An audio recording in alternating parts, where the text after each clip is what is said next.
આપ જોઈ રહ્યા છો A9 ગુજરાતી ન્યૂઝ કામરેજ સુરત.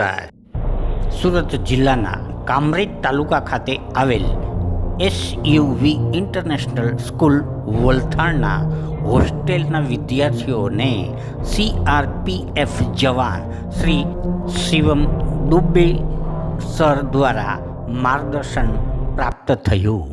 આ પ્રસંગે વિદ્યાર્થીઓ દ્વારા લશ્કરમાં જવા માટેના અનેક પ્રશ્નો જે કરેલ, જેને CRPF જવાન શિવમ દુબે સરે વિસ્તૃત રીતે વિદ્યાર્થીઓને સમજાવવામાં આવ્યા.